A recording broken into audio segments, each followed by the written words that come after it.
প্রিয় দর্শক বন্ধু, আজকে একটা নতুন বক্তব্য নিয়ে আসলাম।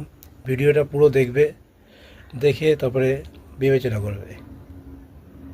আজকে যে বিষয়টা নিয়ে আমি বক্তব্য নিয়ে আসলাম সেটা হলো পুরুষের সম্বন্ধে। একটা পুরুষ খারাপ হয়, লোকে শুধু খারাপটাই দেখে, ভালোটা দেখে না। সেই পুরুষের কেন খারাপ হলো সেটা জানতে হলে আমার বক্তব্যগুলো শুনবেন। একটা পুরুষ যখন কাজে যায়, সে তার জান মন সব কিছু দিয়ে কাজ করে। কাজকর্ম করে এসে যখন বাড়ি ফিরে এসেই যখন সে আশা করে যে বাড়ি গিয়ে আমি দুমুঠো ভাত খাবো, বিশ্রাম নেব, তারপরে আবার নিজের কাজে বেরোব।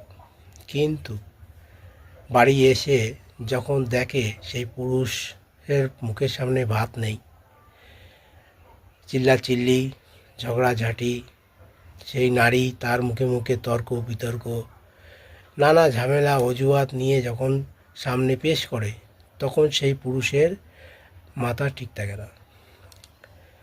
তখন সেও মেতে ওঠে বিভিন্ন ঝামেলার মধ্যে।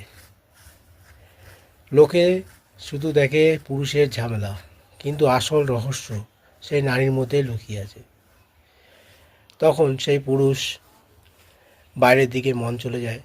সেই সময় যদি কোনো বাইরের কোনো নারী সেই পুরুষকে ভাগিয়ে নেয়, তখন দোষ হয়ে যায় সেই পুরুষের। তা ভালো লাগলে এই বক্তব্যটা সঠিক বিচার দেবেন।